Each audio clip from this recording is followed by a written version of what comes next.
আকাশবাণী কলকাতা। স্থানীয় সংবাদ পড়ছে ধৃতি সেন শর্মা। 2022-এর টেট উত্তীর্ণ চাকরি প্রার্থীদের বিক্ষোভ এবং পুলিশি ধরপাকড়কে কেন্দ্র করে উত্তপ্ত সল্টলেকের করুণাময়ী চত্বর। দ্রুত চাকরিতে নিয়োগের দাবিতে আজ করুণাময়ী থেকে প্রাথমিক শিক্ষা পর্ষদের অফিসের দিকে মিছিল শুরু করেন চাকরি প্রার্থীরা। এ নিয়ে পুলিশ কড়া নিরাপত্তার বন্দোবস্ত করেছিল। তবে মিছিল শুরুর আগেই আন্দোলনকারীদের পুলিশ ধরপাকড় শুরু করে বলে অভিযোগ। পাল্টা রাস্তায় বসে বিক্ষোভ দেখাতে শুরু করেন চাকরি প্রার্থীরা। নামানো হয় বিশাল পুলিশ বাহিনী র্যাফ। বিক্ষোভকারীদের হটাতে গেলে পরিস্থিতি উত্তপ্ত হয়ে ওঠে। বেশ কয়েকজন চাকরি প্রার্থীকে পুলিশ আটক করে। অন্যদিকে এসএফআই এর বিকাশ ভবন অভিযানকে কেন্দ্র করে কঠোর নিরাপত্তার ব্যবস্থা করা হয়েছে। এ নিয়েও উত্তপ্ত বিকাশ ভবন চত্বর। কলকাতা হাইকোর্ট সিসিটিভি ক্যামেরা বসাতে রাজ্যের উচ্চশিক্ষা দপ্তরের কাছে অর্থ দেওয়ার জন্য যাদবপুর বিশ্ববিদ্যালয়কে আবেদন জানানোর নির্দেশ দিয়েছে। বিশ্ববিদ্যালয়ে কত সিসিটিভি ও কতজন নিরাপত্তারক্ষী প্রয়োজন তা উচ্চশিক্ষা দপ্তরকে আবেদন করে জানাতে হবে বলে দুই বিচারপতি সুজয় পাল ও স্মিতা দাসদের ডিভিশন বেঞ্চ নির্দেশ দিয়েছেন।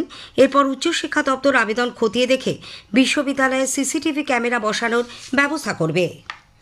পশ্চিম মেদিনীপুরের ডেবরা থানার অনন্তবার গ্রামে পুলিশের মারধরের জেরে এক আদিবাসী যুবকের মৃত্যুর ঘটনায় উত্তেজনা ছড়িয়েছে। ডাক্তার সোরেন নামে ওই যুবককে চোলাই মদ বিক্রির অভিযোগে পুলিশ আটক করে। মোটা অঙ্কের টাকাও দাবি করা হয়। তা না দিতে পারায় তাকে মারধর করা হয় বলে অভিযোগ। গুরুতর অসুস্থ অবস্থায় তাকে প্রথমে ডেবরা ও পরে মেদিনীপুর মেডিকেল কলেজ হাসপাতালে ভর্তি করা হয়। অবস্থার অবনতি হলে ভুবনেশ্বর এইমসে স্থানান্তরিত করার পথেই মৃত্যু হয় ডাক্তার সোরেনের।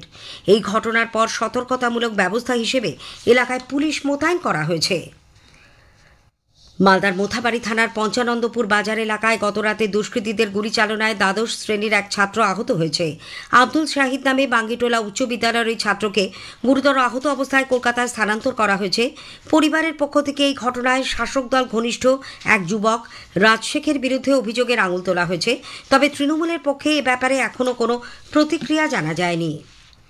কলকাতার আনন্দপুর থানা এলাকার নোয়াডাঙ্গা খালে 55 গ্রামের বাসিন্দা এক মহিলা খালের জলে তলিয়ে যান। তাকে খুঁজতে গিয়ে আজ দুপুরে ডুবুরিরা এক যুবকের দেহ উদ্ধার করে। স্থানীয়রা পুলিশকে জানিয়েছে গতকাল রাত 9টা নাগাদ স্কুটার শেখার সময় ওই যুবকের সঙ্গে মহিলার ঝগড়া বাঁধে। তখন তার সঙ্গে থাকা যুবকটি মহিলাকে খালের জলে ফেলে দেয়। দেহটি অভিযুক্ত যুবকের কিনা সে ব্যাপারে তদন্ত করা হচ্ছে। মহিলার দেহ অবশ্য এখনও পাওয়া যায়নি। বর্ধমান বিশ্ববিদ্যালয়ের ব্যাংক অ্যাকাউন্ট থেকে প্রায় 2 কোটি টাকা তুলে নেওয়ার ঘটনায় বিশ্ববিদ্যালয়ের ফিনান্স বিভাগের সিনিয়র অ্যাসিস্ট্যান্ট ভক্ত মণ্ডলকে গ্রেপ্তার করেছে বিশেষ তদন্তকারী দল সিট। খণ্ডঘোষ থানার মাসিল্লা গ্রামের বাসিন্দা ওই ব্যক্তি ঘটনার পর থেকেই পলাতক ছিলেন। গত 12ই আগস্ট গুজরাটে কচ্ছ জেলা থেকে তাকে গ্রেপ্তারের পর ট্রানজিট রিমান্ডে এ রাজ্যে আনা হয়। উল্লেখ্য 2024 সালে একটি রাষ্ট্রায়ত্ত ব্যাংকে ওই বিশ্ববিদ্যালয়ের অ্যাকাউন্টে জমা রাখা টাকা মেয়াদ উত্তীর্ণ হওয়ার আগেই তুলে নেওয়া হয়। বিষয়টি জানাজানি হওয়ার পর রেজিস্ট্রার থানায় অভিযোগ দায়ের করেন। পরে তদন্তভার সিআইডির হাতে যায়। এরপর হাইকোর্টের নির্দেশে ঘটনার তদন্তে 6 সদস্যের সিট গঠন করা হয়।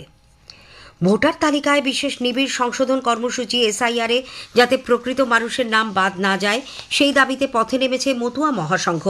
এসআইআরের উদ্যোগকে সামনে রেখে আজ বনগাঁর নীলদর্পণ মোড়ে এক বাইক র্যালির আয়োজন করা হয়।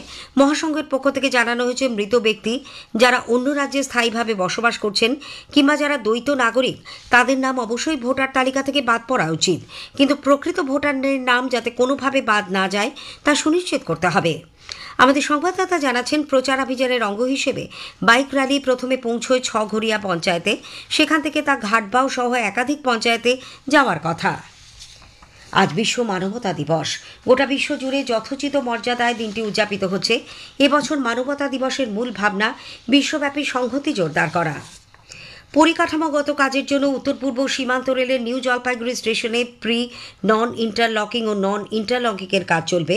এই কারণে আজ বেশ কিছু ট্রেনের যাত্রা নিয়ন্ত্রণ করা হচ্ছে। আজ শিলিগুড়ি জংশন হলদিবাড়ি ডিএমইউ বাতিল থাকবে। স্থানীয়ভাবে বজ্রগর্ভ মেঘের কারণে আজ কলকাতা সহ উত্তর ও দক্ষিণ 24 পরগনা, হাওড়া, হুগলি, নদিয়া, পূর্ব পশ্চিম মেদিনীপুর, বাঁকুড়া ও ঝাড়গ্রাম জেলায় বজ্র বিদ্যুৎ সহ বিক্ষিপ্তভাবে হালকা থেকে মাঝারি বৃষ্টির সম্ভাবনা। উত্তরবঙ্গে দার্জিলিং, জলপাইগুড়ি, কালিম্পং, কোচবিহার ও আলিপুরদুয়ার জেলায় হলুদ সতর্কতা জারি করা হয়েছে। মুর্শিদাবাদে পদ্মার জল উপচে ভারত বাংলাদেশ সীমান্ত চিহ্ন জলের তলায় চলে যাওয়ায় সীমান্ত নির্ধারণে সমস্যা হচ্ছে। উঁচু কাঁটাতারের বেড়া না থাকায় জেলার বিস্তীর্ণ সীমান্ত এলাকায় অনুপ্রবেশ নিয়ে উদ্বিগ্ন বিএসএফ ও পুলিশ। জলপথে নৌকো, স্পিডবোট নিয়ে তারা দিনের বেলায় টহল দিচ্ছে। স্থানীয় সংবাদ শেষ হলো। পরের খবর 5:10-এ।